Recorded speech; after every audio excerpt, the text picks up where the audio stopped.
Alors, nous allons parler de la statique des fluides, c'est-à-dire des fluides au repos sans écoulement. On va déjà se poser la question de qu'est-ce qu'un fluide? Alors pour ça, on va utiliser une petite animation ici. Et on reprend les principes sur la constitution microscopique de la matière. Je prends l'état solide, on voit par exemple du néon, les entités chimiques que constitue le néon sont des atomes, et on voit qu'ils sont bien attachés entre eux. Bon, ils bougent un peu, ça c'est dû tout simplement à l'agitation thermique. Ils ont une forme propre, d'accord? Et ça ne fait pas partie des fluides, d'accord? Matière condensée. Maintenant, on va parler aux fluides. Ce sont les liquides ou les gaz. Qu'est-ce qui différencie microscopiquement un liquide? Ben, on voit que les atomes sont mobiles les uns par rapport aux autres, ils tapent sur les parois et ça n'a pas de forme propre. Maintenant, quand on passe ici avec un gaz, on voit que les atomes ne sont pas liés entre eux et ils sont en agitation permanente et tapent en permanence sur les parois. Le fait que dans un liquide ça tape sur les parois, le fait que ça appuie sur les parois, le fait ici que ça appuie sur les parois, et ben c'est tout simplement la mise en évidence d'une pression exercée sur les parois, en tout cas d'une force pressante qui s'exerce sur les parois. Et ça, c'est la caractéristique des fluides. Alors, on revient maintenant. Comment on peut fournir une pression suffisante dans un habitat? Ben, tout simplement en stockant l'eau en hauteur, sur une certaine hauteur H, par exemple, dans un château d'eau. Le but est de déterminer en bas, par exemple, la pression qui existe quand j'ai stocké sous une certaine hauteur d'eau et de quoi ça peut bien dépendre, cette pression. Alors déjà, on va mettre en évidence la pression d'un fluide. Pour ça, je vais vous montrer une expérience filmée. Ici, nous avons une cloche à vide dans laquelle je retire les molécules d'air. J'ai une pompe à vide qui retire les molécules d'air. J'ai un ballon qui est fermé ici, rempli d'air atmosphérique. Et on voit que la pression diminue ici et que le ballon se gonfle tout seul sans que je souffle de l'air dedans. Pour quelle raison ce ballon se gonfle tout seul? Donc je vous rappelle ici, on fait le vide, le ballon se gonfle. Ici, le manomètre a une valeur qui diminue. Ben, pour quelle raison? Tout simplement parce qu'à l'intérieur, j'ai des molécules de gaz, d'air, qui tapent en permanence sur les parois et qui sont en quantité constante. Je retire l'air autour qui tape également sur les parois. Et en fait, en retirant, eh ben, c'est l'action de toutes ces molécules d'air qui tapent sur les parois qui agit comme une force pressante et qui, du coup, agit sur les parois et exerce une force pressante qu'on peut modéliser comme ça, par des vecteurs force qui ont une direction particulière par rapport à la paroi qui sera perpendiculaire à la paroi. Alors, pourquoi? Ben parce que toutes ces molécules d'air qui tapent sur les parois, au final, la résultante totale, c'est une force perpendiculaire à la paroi qu'on représentera au milieu de la paroi. Donc, notion de force pressante, c'est une force qui se répartit sur une paroi parce que c'est un fluide, d'accord, et perpendiculaire à la paroi. De même, on plongerait une bouteille d'air dans de l'eau, et ben l'eau exercerait également, hein, comme tout fluide, des forces pressantes perpendiculaires à chaque endroit de la paroi, vers le bas, vers le haut, sur le côté gauche, sur le côté droit. Il n'y a pas de direction privilégiée pour ces forces pressantes.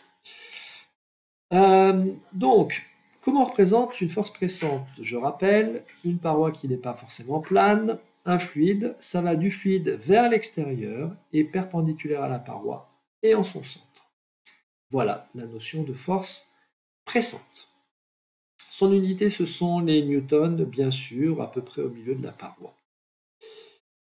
Maintenant, qu'est-ce que prouve cette expérience? Cette expérience, elle prouve la notion de pression.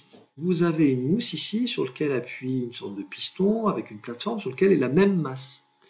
Si cette masse est identique, en fait, elle pousse la tige vers le bas, d'accord? Mais on voit bien qu'elle pousse plus la tige gauche que la tige droite, qui est posée sur une pièce, d'accord? Malgré le fait qu'il y ait la même force qui est exercée ici et là. C'est bien la preuve qu'il existe une autre donnée que la force qui appuie sur cette surface de mousse, mais c'est une notion qui s'appelle la pression. Plus la pression est forte, plus ça va s'enfoncer. Quand la pression est forte, moins ça s'enfonce. Et comme la surface ici est plus grande et ici la surface est plus petite, la pression ici est plus grande et la pression ici est plus petite. On dit que la pression est inversement proportionnelle à la surface. D'accord? C'est ce que je viens de dire.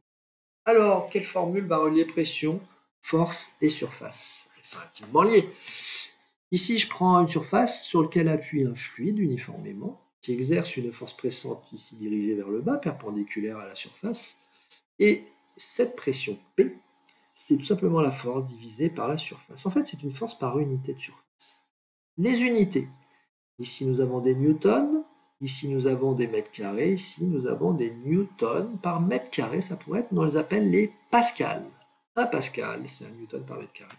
C'est une formule à retenir. Vous ferez cette application pour vous entraîner avec cette formule. Ici, on est dans le cadre où on est sur de la neige, et puis on a des skis au pied, des raquettes au pied, des tennis au pied. Et au final, c'est la surface de contact sur laquelle le poids s'appuie qui change.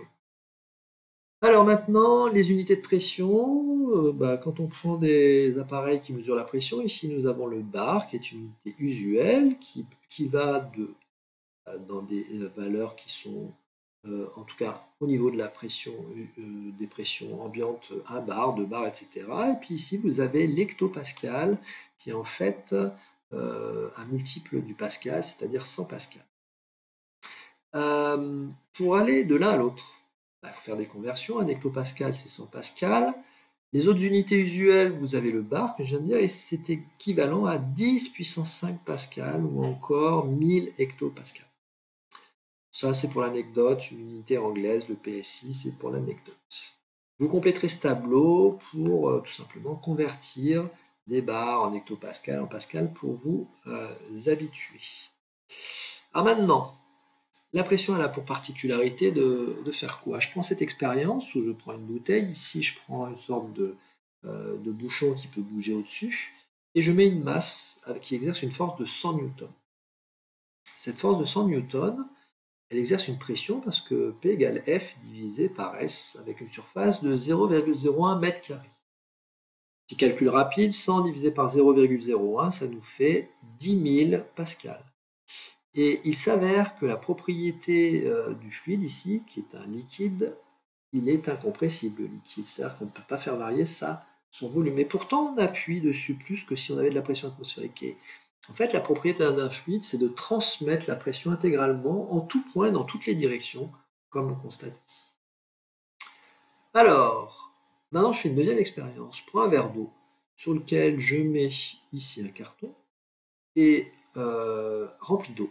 Et le carton, je le lâche et il ne tombe pas.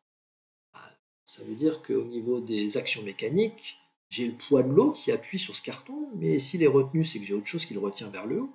Et bien, ce autre chose qui le retient vers le haut et qui est plus grand que le poids, et ben, c'est les effets de la pression atmosphérique, c'est-à-dire de l'air et des molécules d'air qui nous entourent, tout simplement. Alors, comment on peut regarder? Au niveau microscopique, les molécules d'air tapent sous le carton et retiennent l'eau de tomber. Cette pression atmosphérique, elle a une valeur qu'on va donner, d'accord, et qu'il faut à peu près retenir. Donc on voit que cette pression atmosphérique est due à une couche d'air qui fait à peu près 100 km de hauteur, là, et qui est plus dense quand on s'approche de la surface de la Terre. Plus dense, ça veut dire qu'il y a plus de molécules d'air vers la surface de la Terre et beaucoup moins quand on va vers le ciel. Donc ça veut dire qu'en fait, s'il y a plus de molécules d'air en bas, il y a plus de choc, et donc il y a plus de pression. Et la pression diminue quand on s'élève. De même, la pression, elle dépend également de la température, parce que la température est liée à l'agitation des molécules. Les molécules s'agitent beaucoup plus quand la température augmente, donc la pression augmente tout simplement avec la température. Donc ça, c'était un graphique qui vous résume ce que je suis en train de vous dire. Haute altitude, basse pression. Et puis quand je vais au niveau du sol, la pression augmente.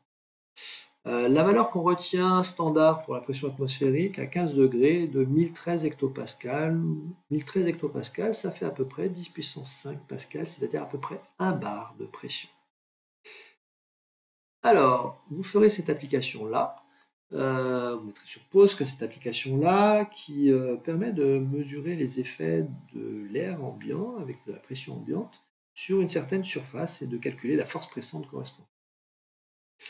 On peut mesurer la pression également de la manière suivante. On prend tube en verre qu'on remplit de mercure et